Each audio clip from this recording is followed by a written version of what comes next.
بسم اللہ الرحمن الرحیم۔ شروع اللہ کے نام سے جو بڑا مہربان نہایت رحم والا ہے۔ السلام علیکم۔ قرآن مجید میں اللہ تعالیٰ نے ایک باغ کا واقعہ بیان کیا۔ اس باغ کا نام زردان تھا۔ یہ باغ یمن کے شہر صنعا سے 2 فرسنگ یعنی 6 میل کے فاصلے پر سرِ راہ واقع تھا۔ اس کا مالک ایک نیک مرد تھا اور وہ باغ کے پھل کثرت سے فقراء کو دیتا تھا۔ اس کی یہ عادت تھی کہ جب باغ میں جاتا تو فقراء کو بلا لیتا اور تمام گرے پڑے پھل فقراء لے لیتے۔ پھر باغ میں بستر بچھا دیے جاتے اور جب پھل توڑے جاتے تو جتنے پھل بستروں پر گرتے وہ بھی فقراء کو دے دیے جاتے، اور جو خالص اپنا حصہ ہوتا اس سے بھی وہ 10واں حصہ فقراء کو دے دیتا۔ اس طرح کھیتی کاٹتے وقت بھی اس نے فقراء کے حقوق بہت زیادہ مقرر کیے ہوئے تھے۔ اس کے انتقال کے بعد اس کے 3 بیٹے وارث ہوئے۔ انہوں نے مشورہ کیا کہ مالک قلیل ہے اور کام بہت زیادہ ہے، اس لیے اگر والد کی طرح ہم بھی خیرات جاری رکھیں گے تو تنگ دست ہو جائیں گے۔ اس پر انہوں نے آپس میں مل کر صبح سویرے لوگوں کے اٹھنے سے پہلے ہی باغ میں چل کر پھل توڑ لیں گے تاکہ مسکینوں کو خبر نہ ہو۔ انہوں نے صبح سویرے پھل توڑنے کی قسم تو کھا لی لیکن انشاءاللہ کہنا بھول گئے۔ دوسری طرف اس بات پر اللہ تعالیٰ کے حکم سے رات میں ایک آگ آئی جو اسے تباہ کر گئی اور صبح تک وہ باغ جل کر خاکستر ہو گیا۔ ان لوگوں کو اس کی کچھ خبر نہ ہوئی۔ یہ صبح سویرے اٹھے اور ایک دوسرے کو پکارا کہ اگر تم باغ کا پھل کاٹنا چاہتے ہو تو صبح اندھیرے اپنے باغ چلو۔ چنانچہ وہ لوگ باغ کی طرف چلے اور اس دوران آپس میں آہستہ آہستہ کہتے جاتے تھے کہ ہرگز آج کوئی مسکین ہمارے باغ میں نہ آ پائے، اور وہ اپنے آپ کو اس قابل سمجھتے ہوئے صبح سویرے چلے کہ کسی مسکین کو باغ کے اندر نہ آنے دیں گے، وہ تمام پھل اپنے قبضے میں لائیں گے۔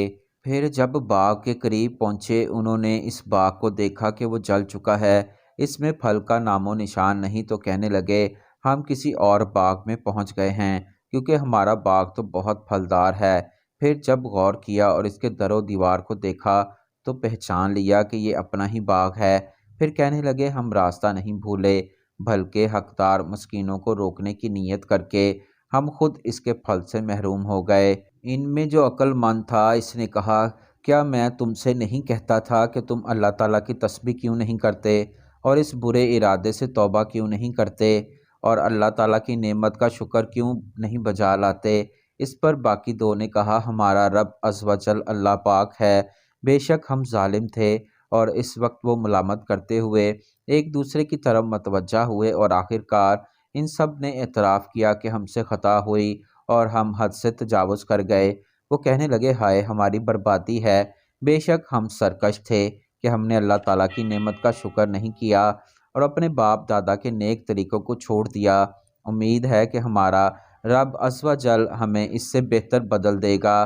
اب ہم آپ کی طرف ہی رغبت رکھنے والے ہیں اور اس کے عفوائے کرم امید رکھتے ہیں۔ ان لوگوں نے سچے دل اور اخلاص کے ساتھ توبہ کی تو اللہ تعالیٰ نے انہیں اس کے بدلے اس سے بہتر باغ عطا فرمایا جس کا نام باغ حیوان تھا اور اس میں کثیر پیداوار ہو گئی۔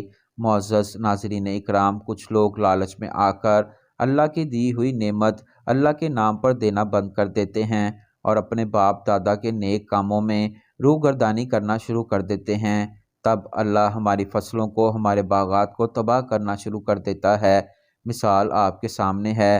اس کو اللہ نے قرآن میں یوں بیان فرمایا، ترجمہ بے شک ہم نے انہیں جانچا جیسے اس باغ والوں کو جانچا جب انہوں نے قسم کھائی کہ ضرور صبح ہوتے اس کے پھل کاٹ لیں گے، اور انشاءاللہ نہ کہا تو اس پر تیرے رب کی طرف سے ایک پھیری کرنے والا پھیرا کر گیا، اور وہ سوتے تھے تو صبح رہ گیا جیسے پھل کاٹ لیں گے۔ تو پھر انہوں نے صبح ہوتے آپس میں ایک دوسرے کو پکارا کہ آؤ کہ اپنی کھیتی کو چلیں تو چلے، اور آپس میں آہستہ آہستہ کہتے جاتے تھے کوئی مسکین تمہارے باغ میں نہ آنے پائے، اور چلے اپنے اس ارادے پر قدرت سمجھتے۔ پھر جب اسے دیکھا بولے بے شک ہم راستہ بھول گئے بلکہ ہم بے نصیب ہوئے۔ ان میں سے جو سب سے زیادہ عقل مند بولا کیا میں تم سے نہیں کہتا تھا کہ تسبیح کیوں نہیں کرتے؟ بولے پاکی ہے ہمارے رب کی، بے شک ہم ظالم تھے۔